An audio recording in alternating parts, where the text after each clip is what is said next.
Ethan was just an eight-year-old boy with an old kaleidoscope, until he saw what no one dared to believe. Not spinning colors, but a masked figure creeping into the house and a red-eyed dog growling right behind him. No one heard the growl except Ethan. 3 warnings. 3 times it came true. But the real nightmare didn't begin until the kaleidoscope shattered, revealing the secret inside. This isn't just a story about a child, it's about the kind of eyes that believe enough to see what others can't. Subscribe now to catch the most haunting and emotional episodes from us. The apartment was small.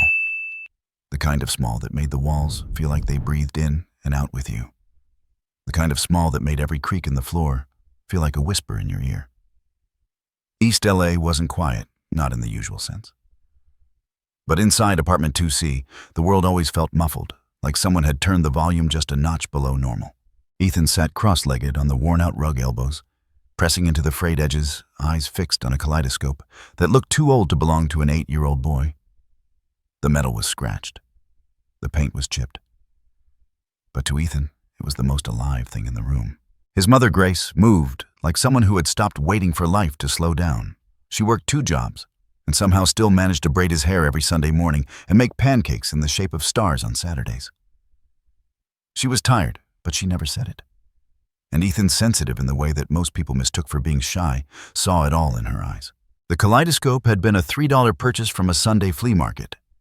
Grace remembered handing it to him with a casual smile. So you can see the world prettier than it is, she'd said. But Ethan didn't use it to see pretty things. He used it to see truth. Strange, moving truths that didn't look like the swirling patterns of flowers or stars. No. What Ethan saw through that scope were moments, flashing, flickering, sometimes like film clips, other times like shadows racing across a lit window. It started slow, just shapes at first, then motion, then color, then clarity. One night he turned the dial like he always did. The click of the rotating lens, the familiar sensation of his eyelashes brushing the rim. And then he froze. The world inside the scope didn't spin into shapes it locked into place.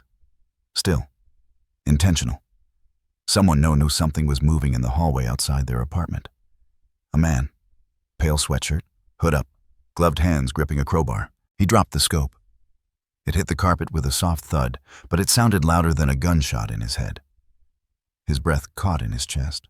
He turned to the doorway of the bedroom where Grace was folding laundry under the humming yellow light of a crooked lamp. "Mom," he said, voice low. "Urgent. There's someone. I saw someone outside." She looked up, distracted but gentle. "Where, honey?" In the hallway, Ethan whispered, eyes wide. "He had a crowbar. I saw him in the kaleidoscope." There was a beat. Grace's lips parted, then pressed into a soft smile, one of those half-smiles adults give when they're trying not to dismiss a child but don't know how else to respond. She stood, came over, knelt beside him, picked up the kaleidoscope. "You saw someone in this?" Ethan nodded. His fingers clutched the hem of her shirt. She brought the scope to her eye, turned it gently. All I see are pretty stars. Maybe your imagination's working overtime, kiddo." "It wasn't stars," Ethan said, voice flat. He was real. He was looking at our door. Grace didn't laugh, but she didn't believe him either. "You know, sometimes when we're tired, our brains fill in shapes that aren't really there. Like when you think you see a monster in your closet, and it's just your jacket on a chair." Ethan stared back at her, unmoving. "I wasn't tired." Grace softened. She ruffled his curls, trying to end the conversation with love instead of denial. "Well, we're safe. We've got locks, cameras, and a very fierce guard plant on the balcony. Let's get you to bed, yeah?" Ethan didn't move. The image was still in his mind, clearer than any dream. That night, as Grace washed dishes in the kitchen, humming softly to the low murmur of the TV in the background, Ethan stood at the apartment window, the kaleidoscope in his hand again. He turned the lens slowly, as if tuning a dial to a station just out of reach. Click, whirl, pause. His eye caught something again. This time, it wasn't the hallway. It was their front door. The same pale sweatshirt, same hood. The man stood still, head tilted, like he knew he was being watched.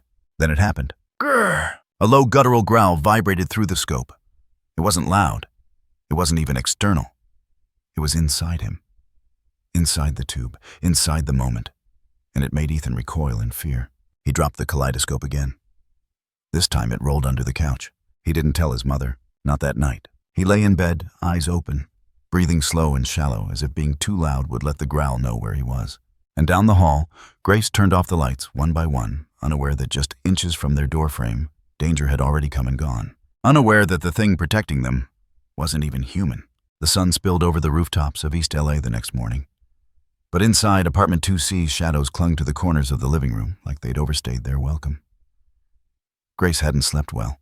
Something about the look in Ethan's eyes the night before, it wasn't fear of make-believe. It was sharper, older somehow. She kept replaying his voice. He was looking at our door, the way he had said it. Not frightened, just certain.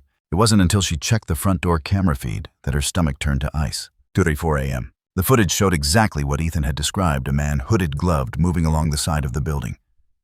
He paused, looked directly at their door. There was a moment so brief it felt like it could have been skipped over when he leaned in, as if listening. Then turned and disappeared into the alley. Grace froze, her hand still on the laptop trackpad. For a second, the world went soundless around her. Then, her pulse returned racing. She replayed the clip 3 times. It wasn't long, no forced entry, no lingering. But it was real. Not a shadow, not a trick of the light. Ethan had been right. She called the building supervisor and emailed a copy of the footage to the neighborhood watch group. The response was swift. That's the second time this week someone's been spotted near the rear entrance. She read the reply twice. Her spine stiffened. She looked over her shoulder toward the hallway where Ethan's bedroom door was cracked open. He was awake, sitting on the floor cross-legged with his sketchpad in front of him. A box of colored pencils lay open beside him like a tiny battlefield of blunt stubs and broken tips. His fingers moved slowly, deliberately. Grace approached quietly. Ethan didn't look up. "What are you drawing, sweetheart?" He tilted the paper toward her without speaking. It wasn't the kind of drawing you'd expect from an 8-year-old. There was something too focused in the lines, too intentional in the shadows. The hallway in their building stretched across the page, narrow and skewed like it had been drawn from memory under pressure. A tall man stood just beyond their door, his features indistinct, but the outline was clear. The hood, the crowbar, and beside the man, barely visible against the blackened backdrop, was the shape of a dog. Not a real dog, not soft or cartoonish. It was jagged, shadowy, larger than any breed Grace had ever seen. Its mouth opened in a snarl. Red eyes gleamed like twin cuts in the dark. She stared at the image. A chill passed through her. "Is that what you saw in the kaleidoscope?" Ethan nodded. Grace crouched beside him. And the dog, his voice was even. It growled at the man, like it was warning me. Grace opened her mouth, then closed it again. The air in the room felt heavier somehow. "It's just a dream, baby." "It's not," Ethan said. "I didn't dream it. I heard it, like a real sound. It came from the inside of the kaleidoscope. It told me to watch out." Grace placed a hand on his back, gently rubbing circles. She didn't know what to say. Part of her wanted to tell him it was okay to be scared. Another part wanted to believe he was making it up. But then the video played again in her head, the man standing outside just as Ethan had said. Ethan picked up another sheet and started sketching again. This time his strokes were faster, more erratic. Grace stood and backed away quietly, watching him work. The rest of the day passed in a strange kind of limbo. Grace double-checked the locks. She called the landlord to ask about upgrading their security system. She even briefly considered moving. But there was no budget for that. Not now. Meanwhile, Ethan kept drawing. The second image was darker. A different scene. A staircase, steep, narrow, maybe underground. A figure descended into shadow, and behind him, the same growling dog crouched low, ready to spring. He titled this one, "The Warning." That night, Grace asked him to put the drawings away before bed. Ethan didn't argue, but he folded each one carefully and placed them inside his science book, as if they needed to be hidden or protected. She kissed his forehead and lingered in the doorway. "Do you want to sleep with me tonight?" Ethan shook his head. "I think the dog's still watching." Grace hesitated. "Okay. Good night, baby." He waited until the door clicked shut before pulling the kaleidoscope from under his pillow. He turned the lens slowly, the familiar click beneath his fingers, bringing an eerie sense of calm. He pressed his eye to the tube. Darkness. Movement. Not spinning colors. Not fractals. A hallway. Not theirs. Somewhere unfamiliar. A basement, maybe? A flickering light in the corner, and then just as before, the shape emerged. A dog. Bigger now. The fur was mangled like it had fought things bigger than itself. Its chest rose and fell with slow, thunderous breath. The red eyes blinked. And then it growled. Low, long. It wasn't menacing. It wasn't aimed at Ethan. It was directed beyond the frame, toward something Ethan couldn't yet see. He pulled back. His chest tightened. He grabbed his notebook and wrote, "The dog is watching something else now. Not just the man. There's something worse." He put down the pencil. There was no sound in the room. No creak, no wind, nothing. But he felt it, the air shift. Outside his window, a security light flickered on. And Ethan knew without looking that something had passed by. Not just watching, searching. Back in the living room, Grace sat on the couch, phone in hand, scrolling through local forums and safety alerts. Her finger hovered over a post titled "Mysterious Figures Near Residential Streets at Night." She clicked. The comments were unsettling. Several people in the area had reported hearing noises, footsteps, whispers, even growling. Growling. Her pulse skipped. A new drawing sat on the kitchen table. Ethan had left it there by accident, or maybe on purpose. It showed their apartment building, but now from above.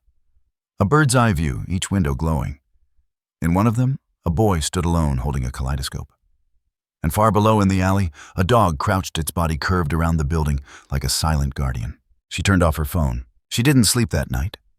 Not because she was afraid something would come, but because deep down, she had started to believe something already had. The second time it happened, Ethan didn't even have the kaleidoscope in his hand. It was just past midnight. The apartment was still except for the humming of the refrigerator and the occasional groan from the ancient pipes behind the walls. Grace had fallen asleep on the couch again, a stack of bills and an open calculator sprawled across her lap like unwanted visitors. The TV murmured something soft and senseless into the room. Ethan sat on the edge of his bed, the kaleidoscope resting cold against his palm. His fingers tightened around it, as if holding on to a voice no one else could hear. And then it came like before, the growl, low, unearthly, from nowhere and everywhere. A sound that wasn't a sound at all, but a vibration deep in his chest, almost behind his heart. It made his throat tighten and the hairs on his arms rise like antennae. He didn't look into the kaleidoscope this time. He didn't need to. He stood up and walked slowly to the living room. The TV cast shifting blue light across Grace's sleeping face. He stepped past her barefoot quiet and approached the window that overlooked the back alley. Nothing, just a dumpster. Some recycling bins. The chain-link fence swaying a little in the breeze. But then, movement, quick, darting. A shadow broke from the wall and paused near the fence. A figure, hooded, still. Ethan didn't scream. He didn't gasp. He just whispered, "He's back." The man looked around, then up toward the window. Ethan ducked. His heart pounded in silence. Grace stirred awake as he crouched beside the couch. "Ethan." Her voice was groggy, confused. "Mama?" He said, eyes wide. "He's outside." Again. Grace blinked. "What, who?" "The man. The one from the kaleidoscope." Grace was upright in a second. She rushed to the window, pulled the curtain. Nothing, just shadows. "Ethan, honey, are you sure?" He nodded slowly. And then, without speaking, he handed her the kaleidoscope. She stared at it, almost afraid to look. She lifted it to her eye. Colors, shapes, ordinary. She lowered it. "Ethan, he's there." I heard the dog again. It warned me. Grace felt her stomach knot. She moved faster than she had in months. She opened the security app on her phone, pulled up the live feed from the backyard cam. Static, glitch. She rewound 30 seconds. The shadow was there. Exactly where Ethan said it had been. A figure paused under the fence light. The footage jittered, glitched again, and then the figure was gone. But it had been real. It had been there. Her fingers trembled as she tapped to download the clip. She stared at the screen for a full minute before turning back to Ethan. "You're sure you heard it again?" "The dog," he nodded, louder this time, like it didn't want me to miss it. The next morning, Grace called the police. An officer came by just before noon. Officer Leal. She was polite, professional, and just skeptical enough to make Grace feel crazy. "There's no forced entry. Nothing was taken. No damage," she said, squinting at the footage. "Honestly, ma'am, this could just be a homeless person cutting through." Cutting through and staring into our window, Grace snapped. "And this is the second time." Officer Leal made a note. "We'll increase patrols in the area. That's all I can promise for now." Ethan stood behind the door during the entire conversation, listening, watching. He clutched the kaleidoscope like a weapon. That night, Grace didn't sleep, and neither did Ethan. The third time came 3 days later. A Wednesday. It was raining. Not much, just enough to blur the windows and muffle the sounds of the street. Grace had let Ethan sleep in her room that night, just in case. It was 2:09 a.m. when Ethan woke up. No dreams, no light, just the growl. It started soft, like a rumble under the bed. He reached for the kaleidoscope. He didn't even need to raise it. The growl filled his ears, pulsing, rising. Warning. He sat up and whispered, "He's here again." Grace stirred beside him. "What?" Ethan didn't answer. He was already at the window. The same figure. Standing in the parking lot now. Closer. Still. And this time, he wasn't alone. Ethan leaned forward, squinting through the fogged glass. There was something next to the man. Not another person. Something lower to the ground. Moving. Crawling. His breath fogged the glass. Then the thing turned its head toward him and vanished. Ethan stumbled back, nearly falling. "Mama, he brought something." There was a thing. Grace snapped on the light, confused, frightened. "What are you talking about?" Ethan's eyes were wide, his chest heaving. It had red eyes. He said it like it wasn't the first time. She ran to the window. Nothing. Just rain and fog and reflections. But when she checked the backyard cam again, she froze. 2 shadows this time. The man and something indistinct. 4-legged. Twisting. The footage glitched again right before the second figure turned. The eyes were red. Grace felt her knees weaken. She called the police again. Officer Leal came, but this time she brought a partner. Officer Daniels, younger, less patient. "This looks like kids messing around with a projector," he said, watching the clip. "You sure your son isn't staging this?" Grace's face went cold. "You think an 8-year-old is hacking our security system?" Daniels shrugged. "Kids these days." Ethan was in the doorway again, silent. Watching, waiting. Officer Leal pulled Grace aside. "Ma'am, I don't know what's going on here, but you should consider talking to someone. For your son. Maybe he's scared of something else, and this is how it's coming out." Grace nodded politely. But as soon as they left, she turned to Ethan and said, "You're not making this up, are you?" He shook his head. And then quietly, he picked up a new drawing and handed it to her. This time the picture was different. The man was still there. So was the dog. But now the dog wasn't growling at the man. It was growling at something behind him. Something large, shapeless, dark. "What's this?" Ethan looked her dead in the eyes. "I don't think the man's the real danger anymore." Grace's mouth went dry. "Then what is?" Ethan turned the kaleidoscope slowly in his hand. "I don't know yet," he said. "But the dog does." She stared at him. No more bedtime stories. No more "it's just your imagination." This was real, and it was getting closer. By the time Friday came around, the kids in the complex had caught on. It started with a whisper in the hallway. "That's the boy with the haunted kaleidoscope." Then grew louder on the playground behind the building where the neighborhood kids clustered like storm clouds with scraped knees and peanut butter breath. "Hey, Ethan." One of them called a boy in a Spider-Man hoodie with too much bravado and not enough brain. "See anything spooky today? Maybe a flying dog?" The others laughed, teeth flashing, and Ethan just stood there, clutching the kaleidoscope in both hands like a crucifix made of brass and glass. He didn't speak. He never did when they poked like this. He just watched. Silent. Still. Like the dog in his visions. A girl leaned in. "Is it true you see monsters in that thing?" Ethan didn't blink. "I see things that are real." The laughter hit harder that time. One of the boys mimicked a growl, crouching low and barking like a bad cartoon. Another threw a crumpled juice box at Ethan's feet. He didn't flinch. He simply turned around, walked home, and said nothing when his mother asked why he'd come back early. But later that night, when Grace found him curled up behind the living room chair with the kaleidoscope pressed to his chest and tears on his cheeks, she decided enough was enough. "This thing," she said, picking it up like it was a bug she didn't want to squish, "is going in the trash." Ethan's eyes widened in pure terror. No, he screamed. The word ripped out of him like an animal clawing through skin. No. You can't. He's still watching. He's protecting us." "Ethan, baby," she said, kneeling. "It's just a toy." "It's not," he shouted. "It's not a toy. He's real. And he knows when they come. He growls so I can tell you. He's trying to help." Grace froze. Her son wasn't just scared. He was convinced. His voice shook with urgency, not delusion. It wasn't the kind of fear you fake.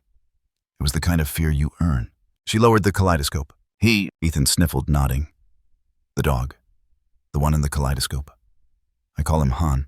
"Where'd you get that name?" He wiped his nose with his sleeve. "I don't know. He doesn't talk, but that's what he feels like." "Han." Grace blinked slowly. She didn't throw the kaleidoscope away. That night, Ethan had the first dream. He was in a forest. Dense, damp, unfamiliar. The sky above was bruised purple, and the trees leaned in, like they were listening. He walked barefoot, leaves cold underfoot mist curling between his ankles, like fingers. Then snap, a twig. He turned. The man stood 20 feet away. No face, no eyes. Just the hood. Just the crowbar. Just the threat. Ethan froze. Then came the growl. From behind him. He turned. There, emerging from the shadows, was the dog. It was larger than any animal he had ever seen. Its fur was black, but broken with patches of scar tissue, like it had survived fire's blades and worse. One eye glowed red. The other was cloudy and blind. Its jaws were cracked, slightly open, steam drifting from its breath, like it had swallowed winter. And it growled, not at Ethan, but at the man. Ethan didn't run. Neither did the dog. They stood there side by side, and then the man turned and vanished. The dog looked at Ethan. Just looked. And for a second, Ethan felt warm. When he woke up, the sun was just beginning to rise. He sat up in bed, heart calm breath even. He walked to his desk, took a pencil, and began to draw. He sketched the forest first, then the man, then the dog, the red eye, the jagged fur, the silent message in its stance. He wrote one word at the bottom of the page, Han. He had dreams like that almost every night after. Sometimes the dog would be outside their apartment pacing the hallway. Sometimes it would be sitting at the foot of Ethan's bed watching the door like a sentry. Once Ethan saw it leap into the path of a dark-clawed thing that looked like smoke and teeth. The growl it unleashed in that dream shook the ground, and every time when Ethan woke, he would check the kaleidoscope, and every time it would show him something that made his skin prickle. A figure behind a fence, a face peering through the stairwell, a flickering shadow across the wall. It was never just images anymore. It was warnings. And it was always paired with that impossible growl, so low and deep it buzzed in his spine, not his ears. Grace noticed the change in him. He was quieter, but not afraid.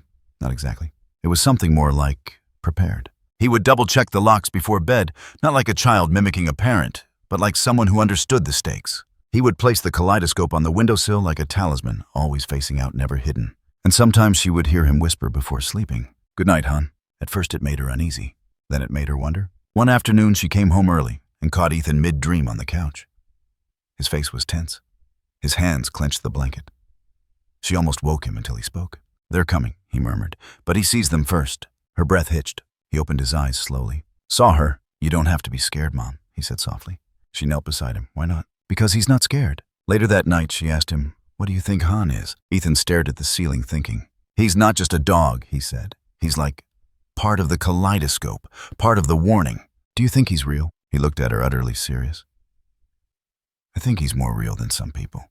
She didn't argue, because she was starting to believe him. Because fear, when shared, starts to change shape. And Grace had never felt more afraid or more protected.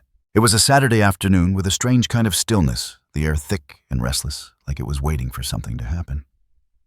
The clouds had started to roll in from the west, bruising the sky with slate gray.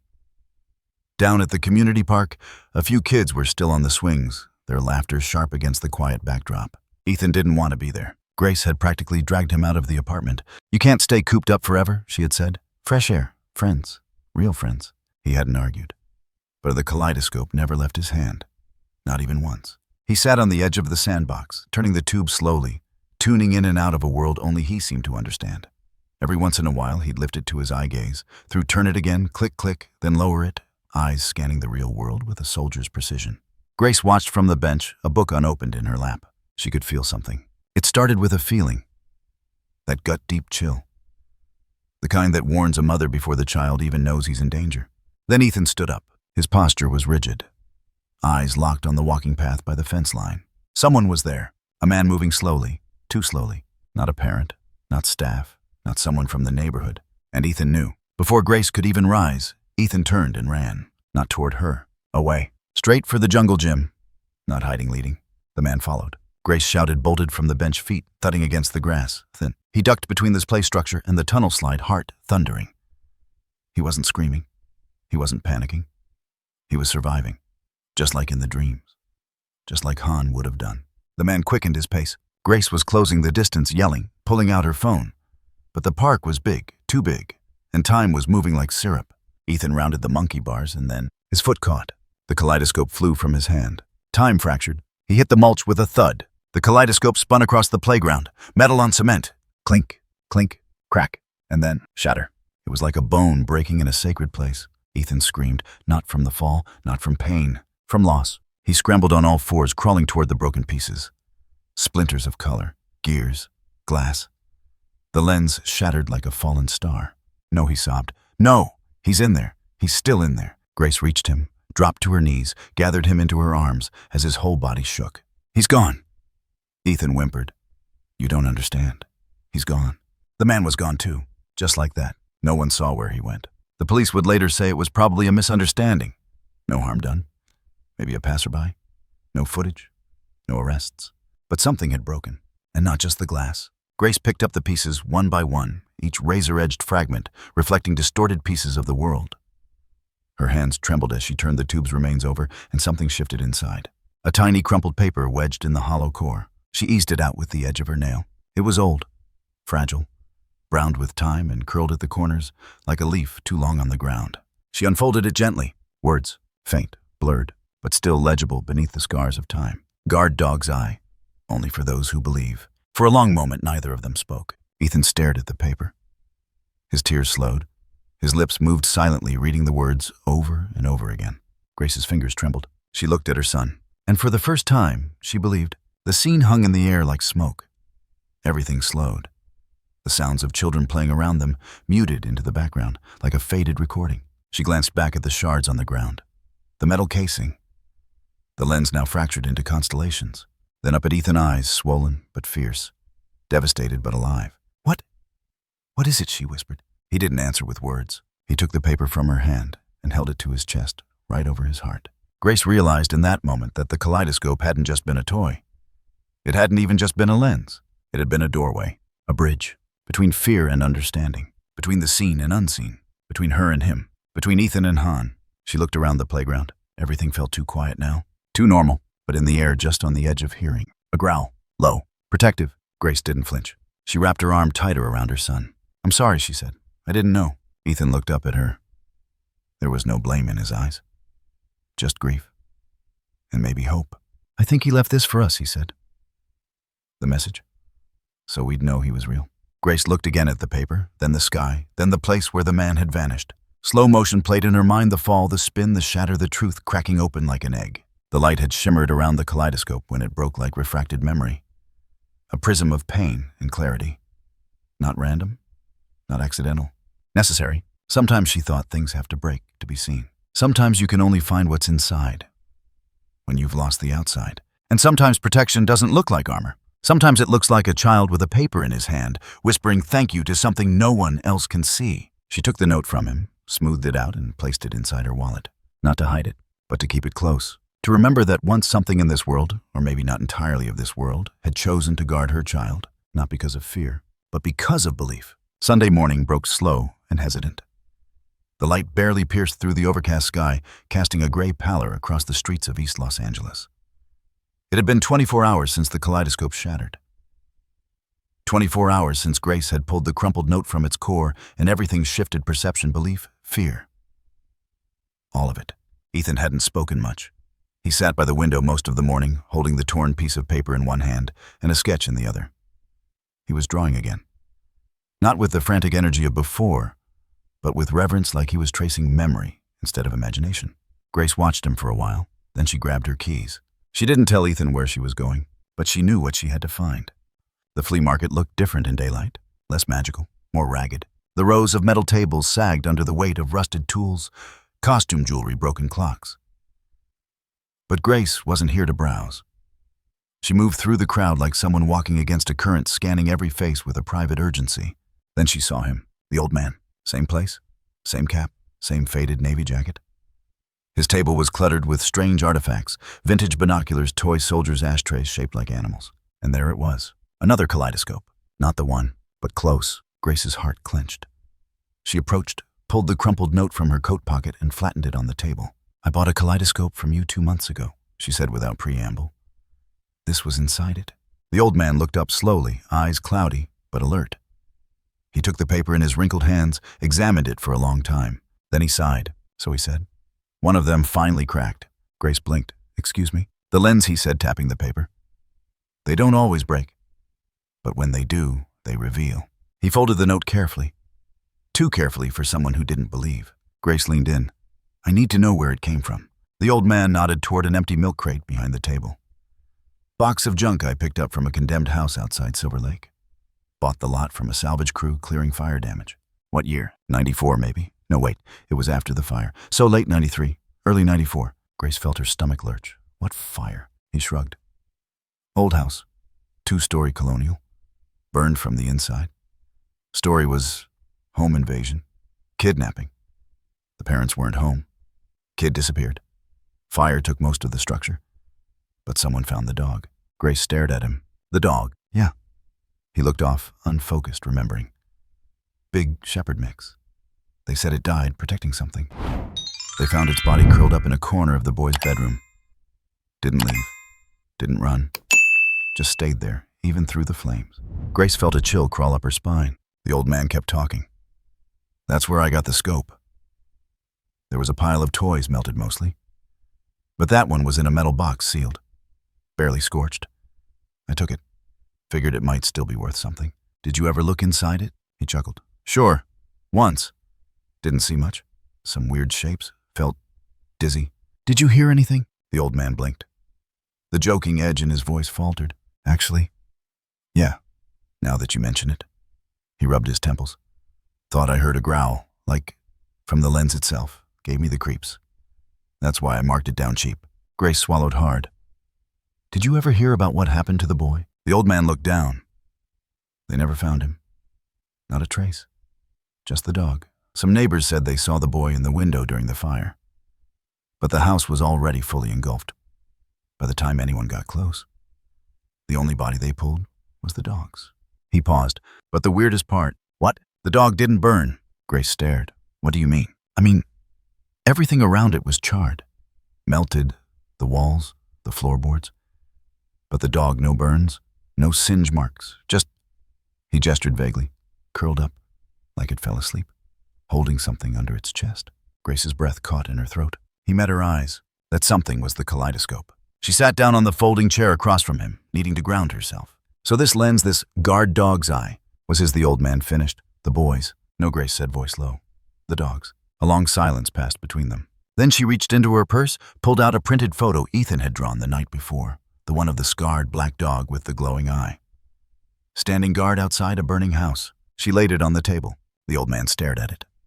His expression didn't change, but something in his shoulders did. He reached for a cigarette, lit it with a hand that trembled slightly. I think, he said quietly, that dog wasn't just a dog. Grace didn't argue. I think that dog saw something no one else could see. Heard something. Maybe it was born to protect. Maybe it chose to. I don't know. He looked at the drawing again. But if your son sees it too, if the eye picked him, he trailed off. What does that mean? Grace asked. The old man looked up. It means whatever took that boy back in '93 didn't finish the job. He let the words hang in the air. Grace stood slowly. She took the drawing back. The paper? Her breath. Thank you. He gave a slow nod. Be careful. I will. And tell your boy not to throw away the pieces. Grace paused. What? The old man smiled, but it wasn't kind. It was haunted, because even broken the eye still sees. That night back at home, Grace laid the pieces of the shattered kaleidoscope out on the kitchen table. Ethan watched from the hallway, holding the memento paper like it was a holy artifact. Grace knelt beside him. I know where it came from, she whispered. Ethan didn't ask. He just nodded. Then together, they began to fit the shards into a shadow of what had once been. Not to fix it, but to remember it. Because now they knew it hadn't been just a toy. It had been a legacy, a relic of loyalty, of sacrifice, of a dog who died guarding a boy, and maybe never really left. By the time Thursday came, the air inside apartment 2C felt different.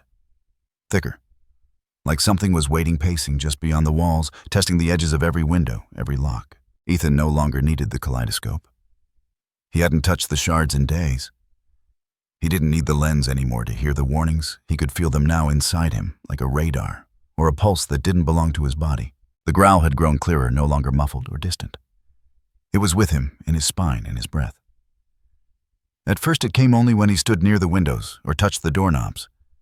But now, it followed him into his dreams, into his drawings, into the quiet moments just before a voice spoke. Grace noticed. She noticed everything now. The way he walked slower when the air got colder.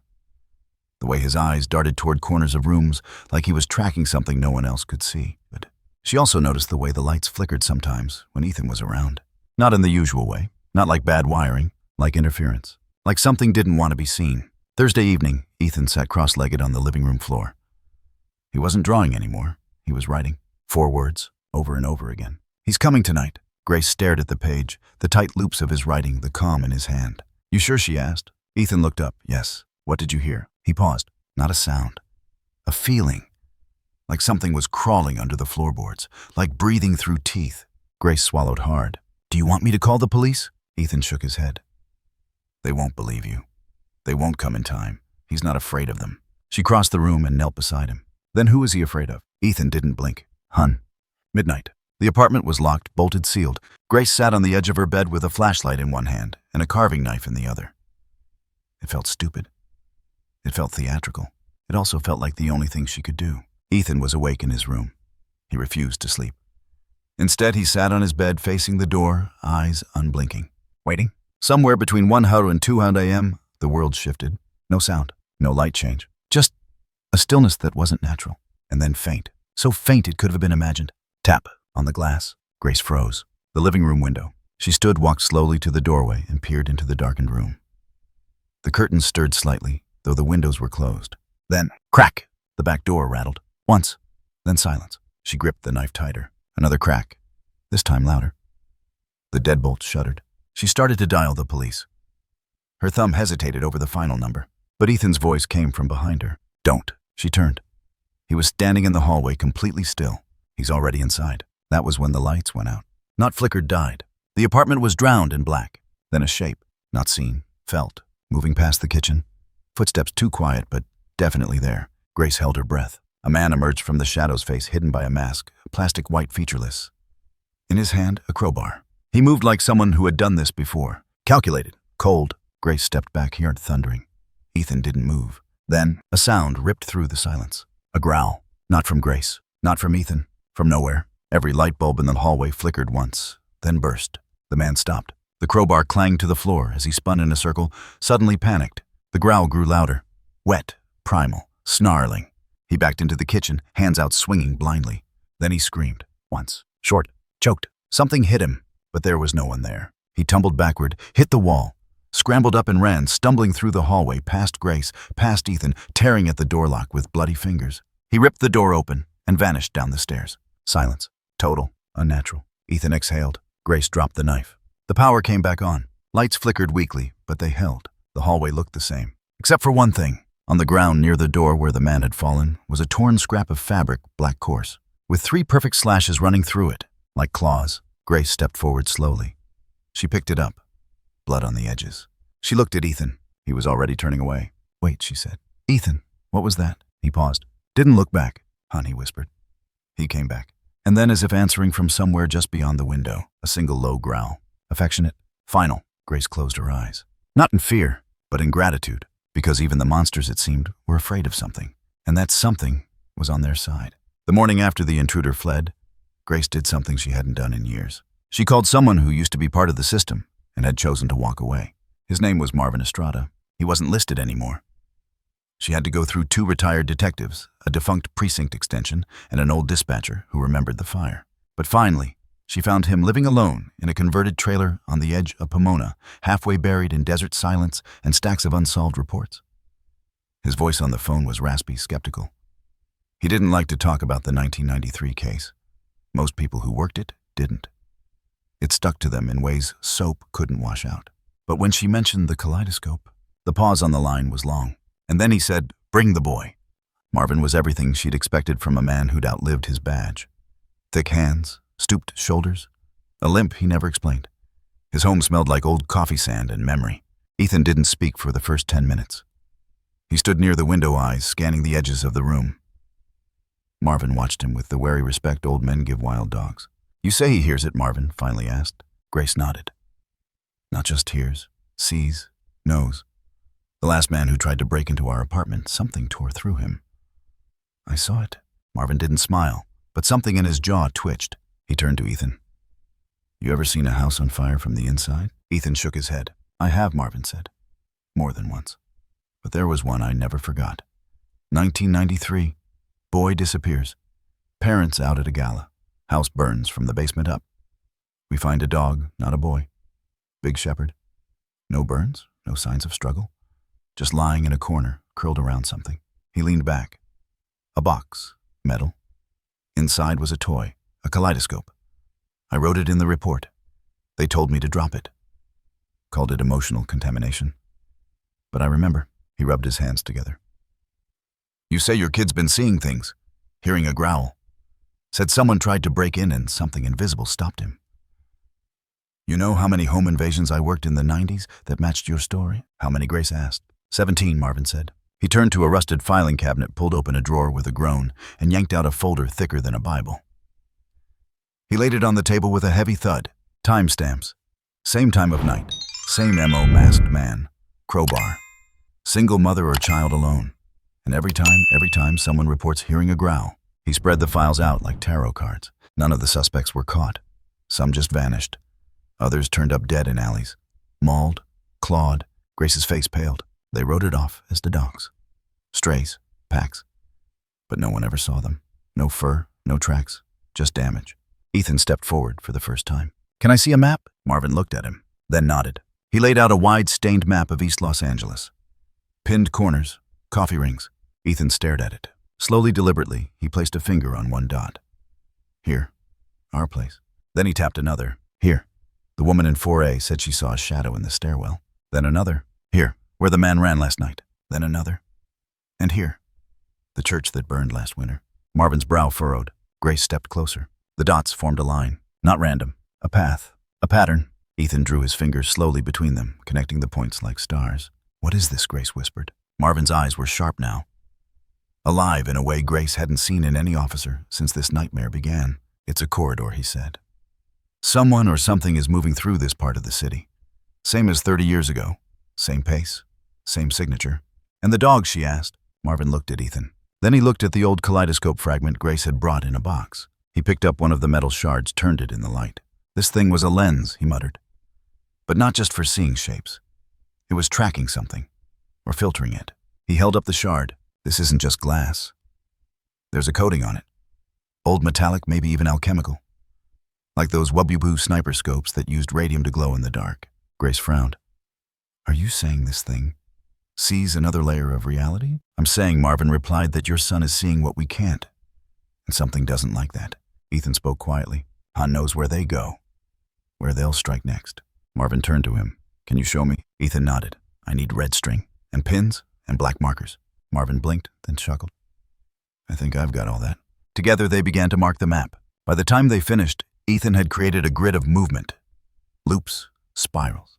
A shape forming in the center, almost like a symbol.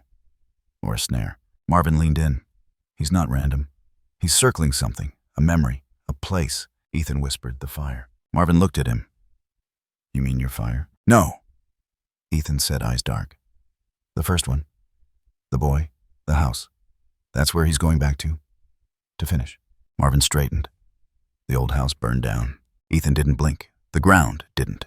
Marvin looked back at Grace. You still think this is about a toy? She shook her head. I think this is about something that refused to die. The sun was setting outside Marvin's trailer. Grace packed the files back into the box. Ethan picked up the red marker and began drawing something on a napkin. It was the same dog. Always the same one. Red eye, one blind. Scarred face. And underneath it, in tiny handwriting, some ghosts don't haunt houses. They haunt blood. Marvin watched him. Then almost to himself, he muttered, maybe, just maybe, that dog didn't stay behind. He glanced at the kaleidoscope's fractured casing. Maybe it went with the only thing it could trust to finish what it started. He looked at Ethan again. A child. Then under his breath, almost like a prayer, God help whatever still thinks it can come for him. The plan was simple. Marvin didn't believe in complicated plans, not for people like this. Set the trap. Let the monster walk in and pray the good one shows up first. Grace didn't argue. She didn't ask what the good one meant. She already knew. That night, apartment 2C was wired. Marvin's connections, though dusty with time, were still strong enough to pull favors. 2 hidden cameras, one in the hallway, one in the living room. A motion-activated recorder in the kitchen. Backup battery packs. Wireless feeds. Ethan stood silently while the equipment was installed. He didn't ask questions. He didn't blink. He watched the way some boys watch storms coming in over the sea. At 10:42 p.m., the building lights flickered once, then held. At 11:17 p.m., Marvin stationed himself across the street in a parked sedan scanner in one hand, eyes on the window. At 12:03 a.m., the growl started, soft, far off like thunder under the skin. Ethan looked at his mother. He's coming. Grace didn't ask how he knew. She just held his hand tighter and waited. 12:14 a.m. Camera feeds began to glitch. First the hallway stuttering frames, digital noise. Then the living room. Colors distorted. Lines stretched across the screen like wounds. The audio dropped out. Static.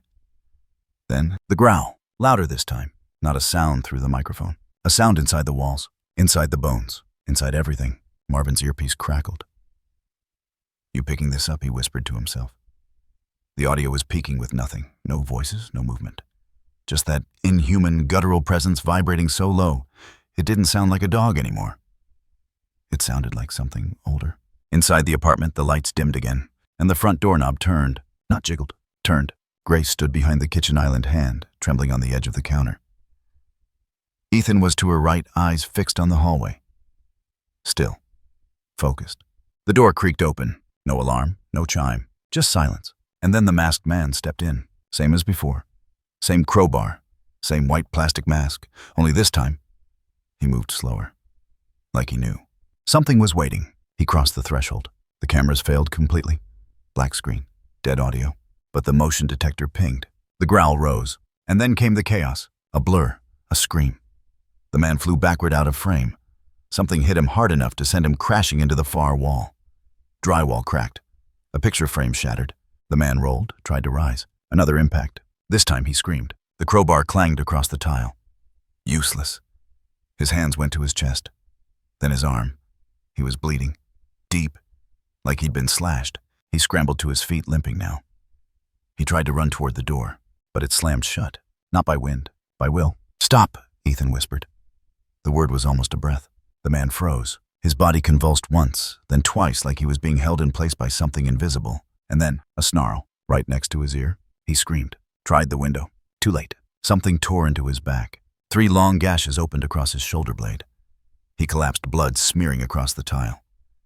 He crawled, sobbed. Then somehow he reached the door again.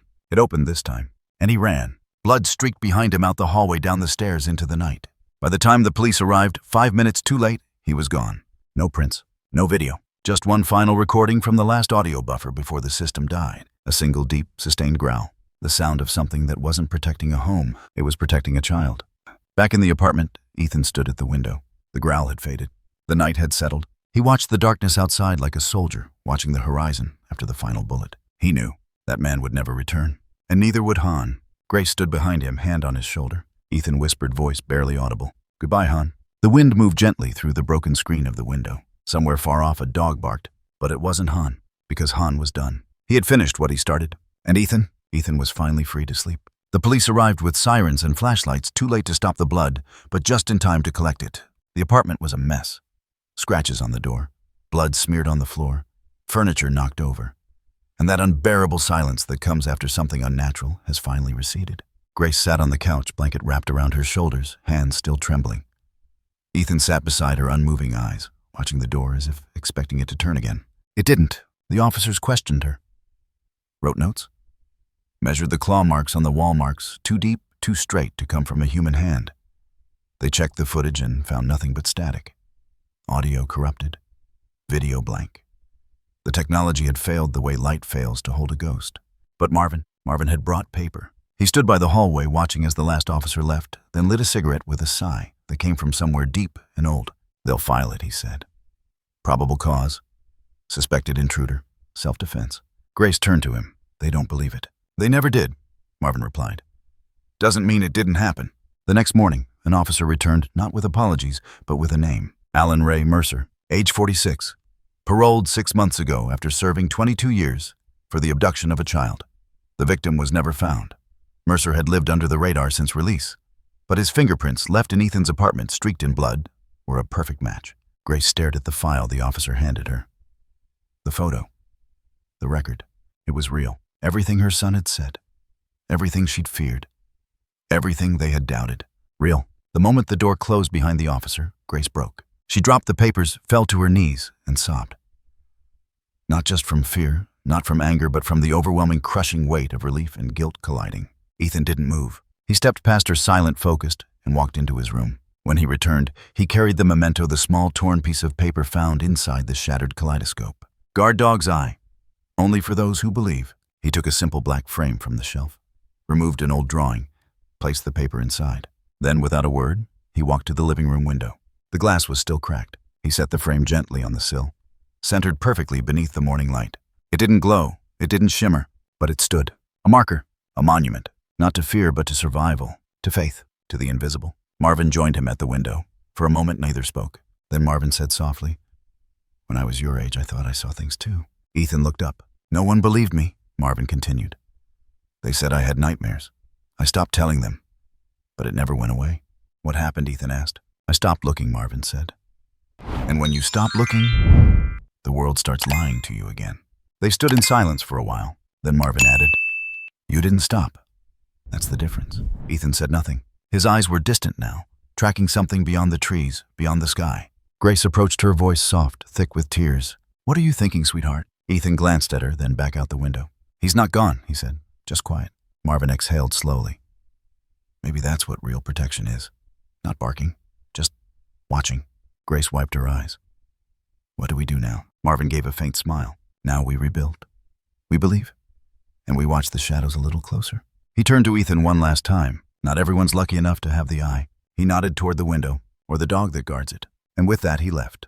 Ethan watched him go, then turned back to the frame on the window ledge. A new drawing sat beside it now. A dog scarred one eye, glowing the other shut, standing at the edge of a forest, watching a boy walk toward the sun.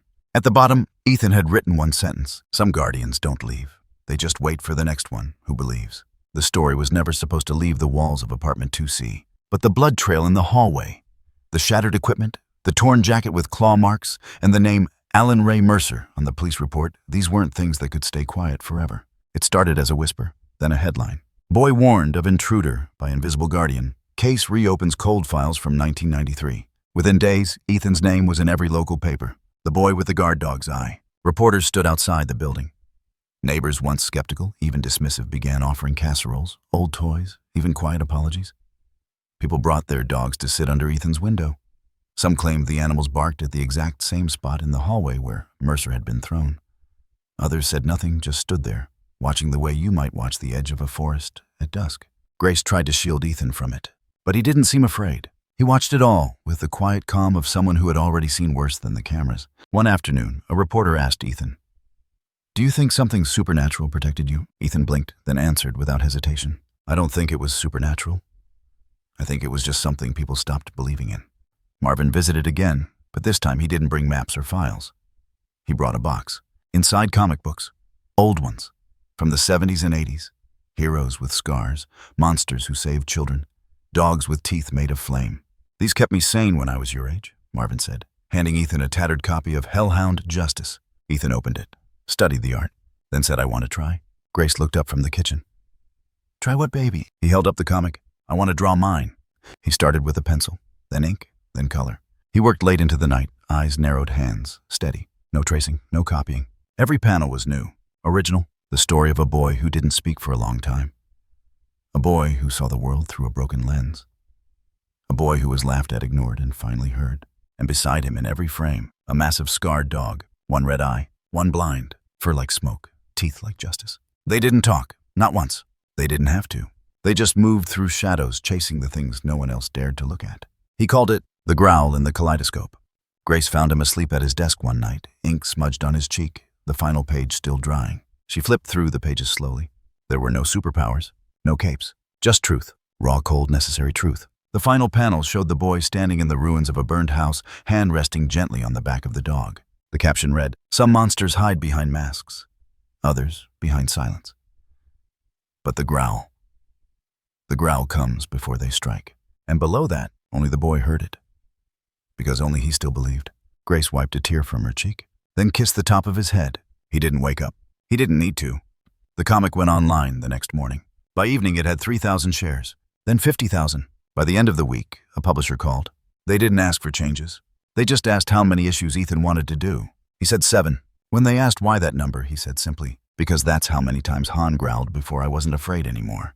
At a school assembly weeks later, the principal handed Ethan a small glass plaque. Civic Courage Award, it read. But the ceremony wasn't what stayed with people. It was Ethan's speech. He stood on the stage in front of a sea of folding chairs, eyes scanning the crowd. Then he said clearly, "I didn't stop being afraid. I just started listening." He held up the frame, the one from the window. The paper inside yellowed now, but protected. "Guard dog's eye. Only for those who believe." "And he believed in me first," Ethan said. Silence, then applause. Not loud, not forced, just right. like someone whispering thank you across a room full of people who finally understood. Back home that night, Grace found Ethan back at the window. Same frame, same quiet. She sat beside him. Do you think he's still out there? Ethan didn't answer right away. Then not out, in. She tilted her head. In. He placed a hand on his chest. In here. That's where the growl comes from now. She smiled softly. You think he'll ever need to come back? Ethan looked out the window, watched a dog cross the far sidewalk, ears up, eyes alert. I hope not, he said. But if he does, I'll be ready. They moved in spring. It wasn't planned, nothing had been really. But after everything, Grace decided they needed space. Real space. Not just square footage, but distance. From headlines, from stairwells, from things with claws in the dark. The new house sat at the edge of a quiet neighborhood just far enough from downtown to hear birds instead of sirens. It had pale blue shutters, a creaky porch swing, and a window that faced the east, where the sun rose slow and golden each morning. Ethan didn't say much during the move.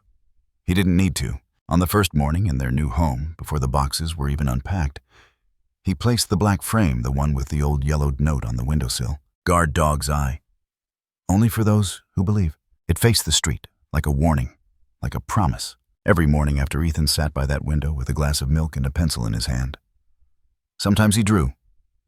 Sometimes he didn't. But he always looked. Quiet, patient, like someone listening for something he couldn't name. Grace would watch him from the kitchen. She never interrupted. He wasn't waiting out of fear. He was waiting because belief once lit doesn't go out. It just glows quieter. One afternoon after a rainstorm, a sound echoed outside, sharp, wild, sudden. A bark. Grace turned her head. The kind of bark that came from something not fully feral, but not quite tame. She stepped onto the porch dish towel, still in her hand. At the edge of the driveway stood a dog, medium-sized, dirty, ribs visible, fur thick and matted, ears back, eyes wild. Every instinct in her body screamed that it might bite. But Ethan was already walking toward it. Ethan, she started.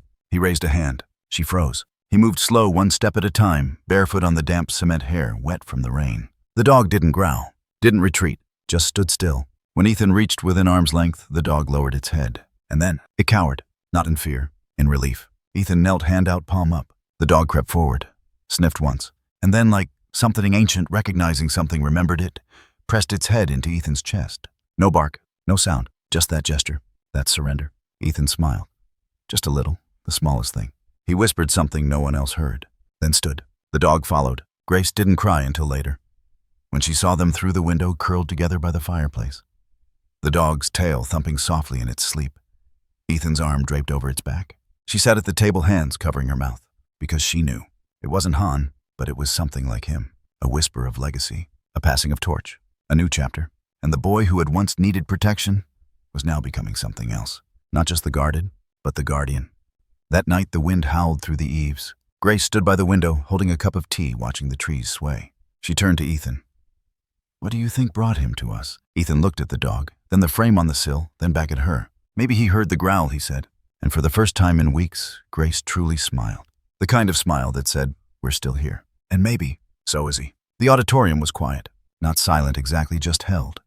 In that breathless pause between anticipation and revelation. Hundreds of eyes watched the stage, and yet the man standing under the spotlight didn't flinch. He wasn't nervous. He wasn't even rehearsed. He was simply ready. Ethan looked different now, taller, older. A bit of stubble shadowed his jaw. His voice had lost the softness of childhood, but kept its steadiness, that low, quiet strength that made people lean in, afraid they might miss something if they blinked. Behind him, a large projection screen showed a still image, a framed piece of paper resting on a windowsill. Faint handwriting in faded ink. Guard dog's eye, only for those who believe. He smiled faintly at it, before facing the crowd again. My name is Ethan Hale, he began, and when I was 8 years old, I watched a man get attacked by something no one else could see. There were no chuckles, no gasps, just silence, the kind that listens. He continued. When I was a kid, I thought the scariest thing in the world was being alone. Being the only one who saw the shadows move, who heard the growls in the night, who looked through a toy and saw danger coming. He paused, and no one believed me. A flicker of something moved across his expression. Grief, maybe, or memory. But then something protected us. Me and my mom. Something that didn't need proof to act. It just knew. It stood between us and what was coming again and again. And even after it was gone, it left behind something even stronger than its teeth. He took a deep breath. It left trust, Images flicked onto the screen behind him. A sketch of a scarred dog with red eyes. A map drawn in red marker. A photograph of a boy holding a black picture frame beside a window. "I'm not here to convince you of monsters," Ethan said, voice unwavering, "or to argue what's real and what's not. I'm here to tell you that not all truths are loud. Some truths sit quiet by your bed, or wait outside your door, or watch through broken glass, waiting for you to believe enough to see them." He stepped closer to the edge of the stage. The world teaches us to doubt, to demand proof, and most of the time that's smart. It keeps us safe. He stopped, looked directly at the crowd. "But some things, some truths can't be seen until you believe first." Another pause. "And then the quietest line of all. And some protectors don't bark until the moment they must." A soft breath rippled through the crowd. He turned back to the table beside him and picked something up, a new kaleidoscope. Its surface was polished, the lens pristine. He held it up to the light, turning the scope slowly. "I had this one made. It's not the original. That one shattered years ago, but it carries the same heart." He turned it just once and smiled. "You won't see anything strange in it. Not unless you've earned it. Not unless something believes in you too." He set it down gently, then stepped back toward the center of the stage. And he finished. His voice dropped to a whisper, not because of nerves, but because whispers make people lean in. "Not everything shows up when you want it to. Some dangers, and some friends, only appear when you believe enough to see them." He held the moment, held the breath of every single person in that room, and then he smiled, a quiet, knowing smile. The light caught the kaleidoscope's lens beside him. It shimmered once, then froze. Fade to black. Silence. Text on screen. "Guard dog's eye. Only for those who believe." End.